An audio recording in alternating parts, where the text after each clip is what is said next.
নমস্কার বন্ধুরা, আজ আমি বানাবো মেথি শাক ভাজা। শীতকালে কিন্তু এই মেথি শাক পাওয়া যায়, আর মেথি শাকের অনেক উপকারিতা রয়েছে।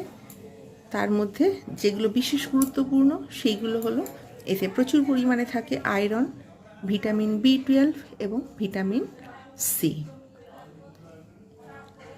এর উপকারিতাটা সব থেকে বেশি যেটা হৃৎপিণ্ড বা হার্ট ভালো রাখে। এছাড়া যাদের টেম্পারেচারের কিন্তু হেরফের হয়, তাদের কিন্তু টেম্পারেচারটা ব্যালেন্সে রেখে দেয়। আর এর অপকারিতা হলো, যারা ডায়াবেটিসের রোগী, যারা ডায়াবেটিসের ওষুধ খাচ্ছেন, তারা কিন্তু ডাক্তারের পরামর্শ অনুযায়ী খাবে। এটা কিন্তু তাড়াতাড়ি কিন্তু পটাশিয়ামের মাত্রাটা কমিয়ে দেয়, যার জন্য যারা ওষুধ খাচ্ছে ডায়াবেটিসের, তাদের কিন্তু ডাক্তারের পরামর্শ অনুযায়ী এই শাক খাওয়া উচিত।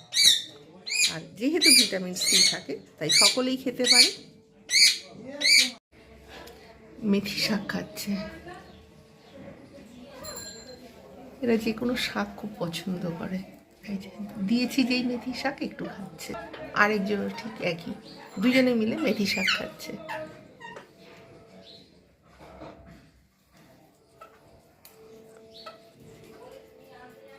মেথি শাক, কলমি শাক, পালং শাক, এরা কিন্তু যে কোনো রকম শাক পছন্দ করে এরা দুজনেই।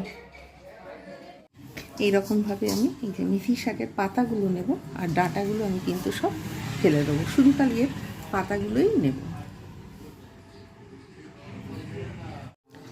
একইভাবে এই যে এরকম ডাঁটাটা ফেলে দেবো, আর হাত দিয়ে শুধু পাতাগুলো নিয়ে নেব। ঠিক এইরকমভাবে সমস্ত ডাঁটা ফেলে দিতে হবে। আমি এখানে মেথি শাকগুলো একদম ধুয়ে পরিষ্কার করে জল ঝরিয়ে রেখে দিয়েছি।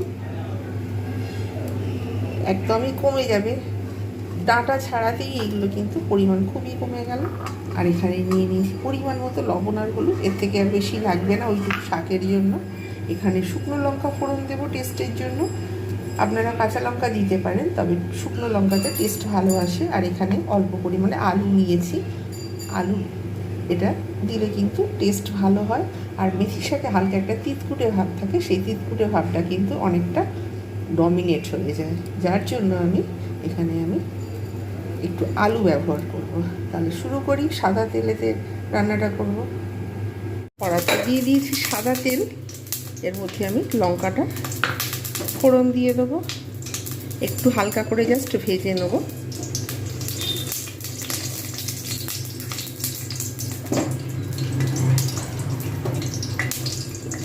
জাস্ট সুন্দর যতক্ষণ পর্যন্ত না স্মেল আসছে একটু অপেক্ষা করব।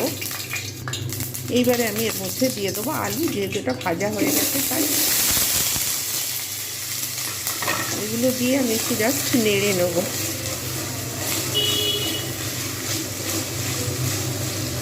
যতক্ষণ পর্যন্ত না একটু লালচে ভাব আসছে, কাঁচা স্মেলটা চলে যাচ্ছে, ততক্ষণ পর্যন্ত কিন্তু আমি অপেক্ষা করব এবং একটু ঢাকনা দেব, সিদ্ধ হয়ে যাবে। চন্দ্রমুখী আলু যেহেতু তাড়াতাড়ি সিদ্ধ হয়ে যাবে। সমস্ত আলুগুলো আমি কিন্তু এরকমভাবে লাল করে ভেজে নিয়েছি টেস্টের জন্য। এটা কিন্তু নিরামিষ মেথি শাক ভাজা, এটা একটু পেঁয়াজ অনেকে দেবে, কিন্তু টেস্ট অন্যরকম হয়ে যায়। আমি পার্সোনালি কিন্তু ট্রাই করে দেখেছি যে টেস্ট একটু অন্যরকম হয়ে যায়। মেথি শাকের যে একটা টেস্ট থাকে, সেই টেস্ট কিন্তু অন্যরকম হয়ে যায়, যার জন্য আমার এতে পেঁয়াজ রসুন পছন্দ নয়। আমি জাস্ট এটা প্লেন করব এবং শুকনো লঙ্কা দিয়ে লাল করে আলুটা একটু ভালো করে ভেজে নিলাম। এবার এর মধ্যে আমি দিয়ে দেবো সমস্ত মেথি শাকটা, একদম আঁচ কমিয়ে রেখে দেবো।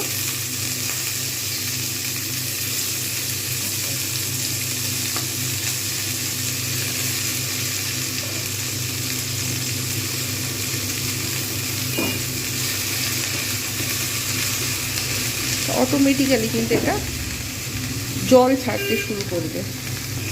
এইবারে আমি এতে যে পরিমাণ মতো লবণ এবং হলুদটা রেখে দিয়েছিলাম, সেটা আমি এতে দিয়ে দেবো জাস্ট।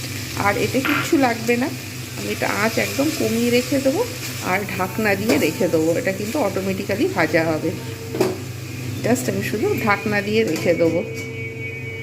1 মিনিট পর ফিরে আসছি। আমি কিন্তু 3 মিনিট আমি এইভাবে রেখে দিয়েছিলাম, একদম আঁচ কমিয়ে।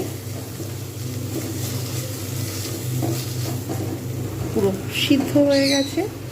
মেথি শাক থেকে যে জলটা বেরিয়েছে ওতেই শাক সিদ্ধ হয়ে গেছে। আর আলু তো যেহেতু চন্দ্রমুখী আলু, তাই ভাজার সময় ও সিদ্ধ অলরেডি হয়েই গেছিলো সুন্দরভাবে। যাই হোক, এবার আমি নামিয়ে সার্ভ করব। 4 মিনিটের মধ্যে কিন্তু এটা, ম্যাক্সিমাম 5 মিনিটের মধ্যে কিন্তু এত সুন্দর একটা সুস্বাদু মেথি শাক ভাজা হয়ে যায়। এটা আপনারা অবশ্যই বাড়িতে বানাবেন। আর এর মধ্যে কিন্তু পেঁয়াজ, রসুন, আদা এগুলো দেওয়ার কোনো দরকার নেই। মেথি শাকের যেহেতু একটা নিজস্ব টেস্ট থাকে, সেই স্মেলটা কিন্তু প্রত্যেকেরই খুব ভালো লাগবে। ওই জন্য আর্টিফিশিয়ালভাবে কখনোই অন্য কিছু মশলা দেওয়ার দরকার নেই। আমি জাস্ট এবার সার্ভ করব। একদম পুরো শুকনো শুকনো করে কিন্তু এরকমভাবে ভাজতে হবে। হয়ে গেছে, এবারে সার্ভ করে আর কিছু কথা বলার রয়েছে, সেইগুলো অবশ্যই আমি বলে দিচ্ছি। তৈরি হয়ে গেল বাঙালির একটা অতি প্রয়োজনীয় সুস্বাদু খাবার, ঐতিহ্যবাহী খাবার মেথি শাক ভাজা। এটা হালকা তিতকুটে ভাব থাকে, কিন্তু এতে কোনো অসুবিধা নেই। একটু আলু দিয়ে ভাজলে কিন্তু সেই হালকা তিতকুটে ভাব চলে যায়। আর অনেক সুন্দর একটা এর স্মেল রয়েছে, যেটা কিন্তু সম্পূর্ণভাবে একটা ইউনিক। আপনারা অবশ্যই এইভাবে বানান আর গরম গরম ভাতের সঙ্গে এনজয় করুন। ভিডিওটা ভালো লাগলে লাইক, কমেন্ট, শেয়ার এবং সাবস্ক্রাইব করতে ভুলবেন না। নেক্সট টাইম আমি আরও একটা নতুন রান্নার ভিডিও নিয়ে আপনাদের সামনে উপস্থিত হব। প্রত্যেকে ভালো থাকবেন, সুস্থ থাকবেন, আর আমার সঙ্গে এতক্ষণ থাকার জন্য অসংখ্য ধন্যবাদ।